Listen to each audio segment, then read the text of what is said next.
Mi padre me ignoró toda mi vida y adoró a mi hermano. Cuando le pedí ayuda para la universidad me la negó, pero a él le dio todo sin pensarlo. Me fui de casa a los 18 y construí un imperio sin él. Ahora que está viejo y solo me busca desesperado, pero ya es demasiado tarde.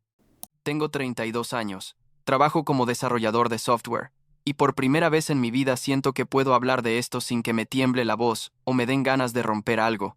Lo que pasó básicamente moldeó toda mi vida, y no de la manera bonita que la gente imagina cuando habla de experiencias formativas o esas mierdas, sino de la manera cruda y dolorosa que te deja cicatrices que nadie más puede ver pero que tú sientes todos los días. Supongo que debería empezar por el principio. Cuando yo era niño y mi padre, Michael, básicamente no existía en mi vida. Y cuando digo que no existía, no es una exageración ni estoy siendo dramático, o sea, el tipo literalmente no estaba ahí. Tenía como 7 u 8 años cuando me rompí el brazo jugando en el parque. Mi mamá Jennifer me llevó a urgencias. Pasamos ahí como 4 horas esperando. Me enyesaron, y mi padre ni siquiera apareció. Llegó a la casa esa noche tipo 11 p.m. Vio mi brazo y dijo algo como, «Ah, te caíste», y se fue a dormir. Así era todo con él. Recuerdo que una vez gané un premio en la feria de ciencias de la escuela, tercer lugar o algo así. Nada del otro mundo. Pero para mí era enorme, ¿sabes? Tenía como 9 años y había trabajado semanas en ese proyecto sobre volcanes súper básico. Lo sé, pero me encantaba. Mi mamá estaba ahí tomando fotos con esa cámara digital horrible que teníamos, toda emocionada, y yo seguía buscando a mi padre con la mirada entre la gente. Nunca llegó. Ni siquiera me preguntó cómo me había ido cuando llegué a casa. Lo gracioso, bueno, no gracioso sino irónico de una manera que te hace querer reír y llorar al mismo tiempo, es que mi padre no era así con todo el mundo. Cuando mi hermano menor Tyler nació, yo tenía como 5 años, y de repente Michael se convirtió en el puto padre del año. No estoy exagerando. El cambio fue tan obvio que hasta mi mamá lo notaba, aunque ella nunca dijo nada directamente porque era demasiado buena persona para crear conflictos. Pero yo lo veía, claro que lo veía. Tyler empezó a jugar béisbol cuando tenía tipo 6 años, y mi padre no se perdió un solo juego, ni uno. Los sábados por la mañana se levantaba temprano, le preparaba el desayuno, revisaban juntos el equipo, y se iban los dos en el carro hablando de estrategias y no sé qué más.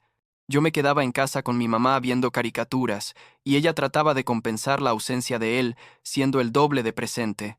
Pero no era lo mismo. ¿Me explico? La cosa es que mi papá y Tyler compartían todo. A Michael le encantaban los deportes, el fútbol americano sobre todo, y Tyler resultó ser bueno en eso también, entonces tenían esa conexión instantánea que yo nunca tuve con mi padre, porque a mí los deportes me daban igual. Yo era más de quedarme en mi cuarto leyendo, o después, cuando fui creciendo, metido en la computadora. Mi mamá me regaló una computadora usada cuando tenía como 11 años, la compró en una venta de garaje, algo así, y esa cosa cambió mi vida. Era lenta y se trababa todo el tiempo, pero me fascinaba. Empecé a aprender cómo funcionaba, a buscar tutoriales en internet con esa conexión dial-up que sonaba como si la computadora estuviera muriendo cada vez que te conectabas, y básicamente me obsesioné con la tecnología. Mi mamá murió cuando yo tenía 13 años. Cáncer de ovario, fue rápido y horrible, y honestamente no me gusta hablar mucho de eso porque incluso ahora, casi 20 años después, me duele de una manera que no puedo explicar bien. Ella era mi persona, ¿sabes? La única que realmente me veía. La única que se emocionaba cuando le mostraba algo que había hecho en la computadora o cuando le contaba sobre algún libro que había leído. Después de que murió, la casa se volvió diferente, como más fría. Mi padre seguía siendo el mejor papá del mundo para Tyler, pero conmigo era como si yo fuera un inquilino incómodo, que toleraba porque no tenía de otra. Comíamos. Juntos, sí, pero era obvio que él prefería las conversaciones con Tyler sobre el último juego o sobre sus prácticas. Cuando yo intentaba hablar de algo que me interesaba, tipo programación o algún proyecto de la escuela, mi padre asentía con la cabeza, pero podías ver que estaba pensando en otra cosa. Me tiré de lleno en la tecnología, después de que mamá murió. Fue como mi escape, mi manera de procesar todo, supongo. Pasaba horas y horas aprendiendo a programar, primero HTML y CSS básicos, luego JavaScript, luego Python. Para cuando tenía 16 años, Ya podía hacer páginas web decentes, y estaba empezando a entender la lógica de backend y bases de datos. La verdad es que me salvó, porque en casa me sentía invisible. Tyler era la estrella, el niño perfecto que sacaba buenas calificaciones aunque nunca tan buenas como las mías. Pero eso no parecía importarle a nadie, y que ganaba trofeos en deportes y que tenía 1 millón de amigos. Yo era el raro que se quedaba en Gunfo. Su cuarto todo el día en la computadora. Cuando tenía como 17 años, casi 18, hice un proyecto del que estaba súper orgulloso. Era una aplicación web, nada sofisticado para los estándares de hoy, pero para mí en ese momento era increíble. Básicamente era una plataforma para que estudiantes pudieran compartir apuntes y recursos de estudio, con un sistema de login y todo. Me tomó meses hacerlo. Trabajaba en eso todas las noches después de hacer la tarea, y cuando lo terminé estaba tan emocionado que hice algo que no había hecho en años. Busqué a mi padre para mostrarle. No sé qué esperaba, la verdad, tal vez alguna señal de que le importaba lo que yo hacía, de que estaba orgulloso de mí, aunque fuera un poquito. Recuerdo que entré a la sala donde él estaba viendo televisión, creo que era un juego de fútbol o algo así, y le dije, «Oye papá, ¿puedo mostrarte algo?» Me miró como si lo estuviera interrumpiendo en medio de una cirugía a corazón abierto, pero apagó el sonido del TV y dijo, «¿Qué pasa?» Le mostré mi proyecto en mi laptop, le expliqué cómo funcionaba, cómo los usuarios podían registrarse y subir documentos y buscar por materia, y él solo miraba la pantalla con esa expresión que ya me conocía de memoria, esa de estar físicamente presente pero mentalmente en otro lugar. Cuando terminé mi explicación, que duró tipo 5 minutos porque estaba nervioso y hablando demasiado rápido, él se quedó callado un momento, y luego dijo, «Está bien, supongo, pero no veo cómo eso te va a ayudar en la vida real, Daniel. ¿No sería mejor que te enfocaras en cosas más prácticas?» Y encendió el sonido del TV otra vez. Así, sin más. Yo me quedé ahí parado con la laptop en las manos, sintiendo como si me hubieran pateado en el estómago, pero asentí y me fui a mi cuarto. No lloré ni nada. Creo que en ese punto ya estaba demasiado acostumbrado a que él no me viera realmente. Las cosas llegaron a su punto crítico, cuando empecé a aplicar a universidades. Quería estudiar ciencias de la computación, obviamente, y había aplicado a varios programas, algunos en el estado y algunos fuera. Conseguí aceptación en un programa bastante bueno. No era MIT ni nada así, pero era sólido, y estaba emocionado. El tema era el dinero. Mi familia no era rica, pero tampoco estábamos mal económicamente. Mi papá tenía un trabajo decente en una compañía de construcción, algo gerencial, y ganaba suficiente para mantenernos cómodos. Pero cuando le pedí ayuda con la colegiatura, me miró como si le hubiera pedido que me regalara un Ferrari. Me acuerdo perfecto de esa conversación porque fue la que básicamente definió nuestra relación para siempre. Estábamos en la cocina. Era como marzo de mi último año de high school, y yo le mostré la carta de aceptación y los números de cuánto iba a costar. Él ni siquiera leyó todo, solo miró el número total y soltó una risa corta y amarga. Me dijo, «No tengo ese dinero, Daniel. Además, ¿ciencias de la computación? Eso es muy impredecible, hoy está de moda, pero quién sabe mañana. ¿Por qué no estudias algo más estable, como ingeniería civil o administración?» Le dije que esto era lo que quería hacer, lo que me apasionaba, y él solo negó con la cabeza y dijo, «Mira, no puedo apoyarte en esto. Si quieres ir a la universidad, tendrás que encontrar tu propia manera de pagarla». Lo que me mató, lo que realmente me destrozó, fue que literalmente 2 semanas después de esa conversación, Tyler, que en ese momento tenía como 22 o 23 años y todavía vivía en casa, le pidió a mi papá dinero para un nuevo equipo de fútbol americano, porque iba a empezar a jugar en una liga de adultos o algo así, y Michael le dio como $500 sin pensarlo 2 veces. Los escuché hablando en la sala, mi padre todo emocionado preguntándole qué posición iba a jugar y diciéndole que iba a ir a todos sus juegos. Estuve en mi cuarto escuchando eso, y sentí algo romperse dentro de mí, algo que había estado agrietándose por años pero que finalmente se hizo pedazos. No era solo por el dinero, ¿sabes? Era por todo, por todos esos años de ser ignorado, de ser el hijo que no importaba, de ser invisible en mi propia casa. Esa noche agarré algunas cosas, metí ropa y mi laptop en una mochila, y me fui. No dije adiós, ni dejé una nota, ni nada dramático así. Simplemente me fui mientras mi padre y Tyler estaban viendo televisión en la sala. Fui a casa de mi tía Susan, la hermana mayor de mi mamá, que vivía como a 40 minutos de distancia. Ella siempre había sido buena conmigo. Venía a visitarnos seguido cuando mamá estaba viva y después de que murió trataba de mantener contacto, aunque mi padre no se lo ponía fácil. Toqué su puerta como a las 10 de la noche con mi mochila, y ella abrió en pijama. Me vio la cara, y sin preguntarme nada me dejó entrar.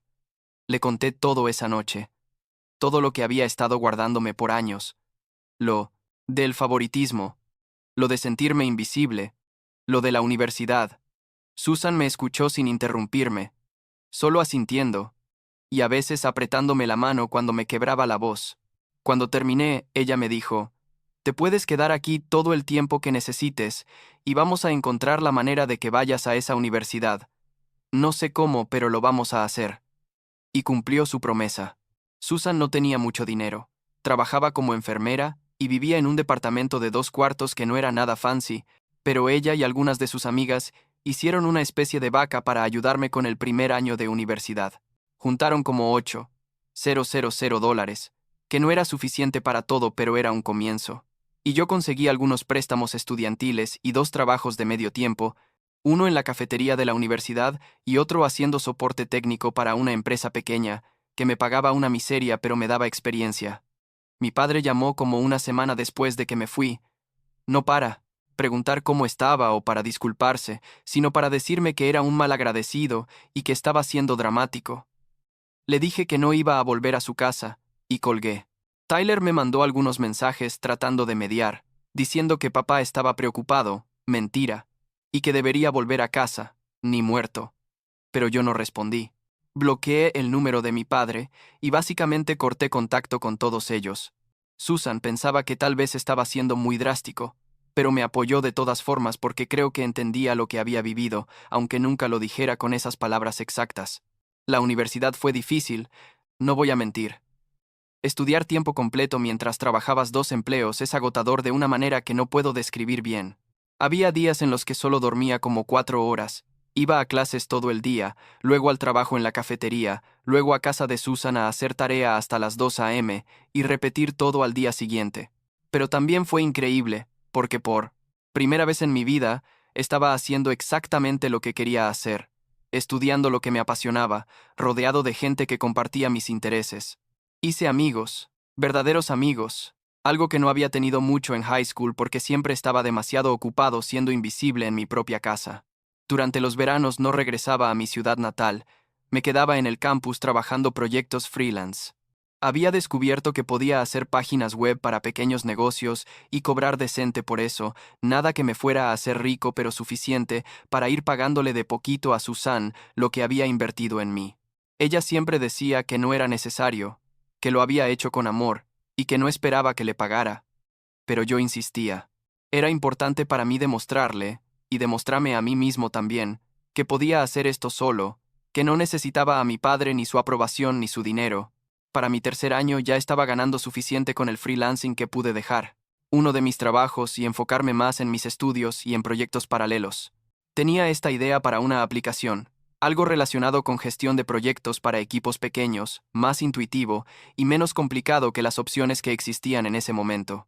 Empecé a trabajar en eso en mi tiempo libre, lo cual básicamente significaba sacrificar lo poco de vida social que tenía, pero no me importaba. Estaba obsesionado con hacerlo funcionar, con crear algo que fuera útil y exitoso, comprobarle al mundo. Y a mi padre, seamos honestos, que no era un fracaso, que mi pasión por la tecnología no era una pérdida de tiempo. Para cuando me gradué, tenía un prototipo funcionando de la app. No era perfecto, tenía bugs y la interfaz necesitaba trabajo, pero funcionaba y ya tenía algunos usuarios beta probándola. El día de mi graduación, Susan estaba ahí en primera fila llorando de orgullo y algunas de sus amigas que habían contribuido al fondo también vinieron. Mi padre no estaba obviamente, ni Tyler. No esperaba que estuvieran y honestamente no los extrañé. Era mi momento, y lo compartí con la gente que realmente me importaba, la gente que había estado ahí cuando los necesité. Ahora tengo 32. Vivo en una ciudad diferente. Trabajo para una empresa de tech bastante grande, ganando más dinero del que jamás imaginé que ganaría. Y sigo sin hablar con mi padre. Tyler me buscó hace como 2 años, Me mandó un mensaje largo en LinkedIn diciendo que quería reconectar, que sentía que habíamos perdido nuestra relación de hermanos por culpa de papá, y que él había empezado a darse cuenta de cómo había sido todo. Le respondí algo corto y educado, pero dejé claro que no estaba interesado en reconstruir nada. Tal vez suena frío, pero es la verdad. No le guardo rencor a Tyler específicamente. Él solo era un niño que recibía el amor de su padre. No era su culpa que yo no lo recibiera, pero tampoco siento la necesidad de tenerlo en mi vida. Ahora, mi padre intentó contactarme hace unos meses. Susan me dijo que la llamó preguntando por mí, diciendo que quería hablar. Aparentemente está envejeciendo, y Tyler le ha dicho que debería arreglar las cosas conmigo antes de que sea demasiado tarde, muy dramático, y todo eso. No respondí. Parte de mí, una parte pequeña y molesta, quiere mandarle fotos de mi departamento, o de mis vacaciones, o de mi título universitario, y decirle, mira lo que hice sin ti, mira lo equivocado que estabas. Pero la verdad es que ya no necesito su validación. Me tomó años llegar a este punto. Años de terapia y de trabajo personal, y de aprender que el valor que tengo no depende de si mi padre me vio o no. Construí una vida que me gusta, tengo gente que me quiere de verdad, y logré las metas que me propuse a pesar de todo. Y eso es suficiente, supongo. No es el final perfecto que la gente espera en estas historias.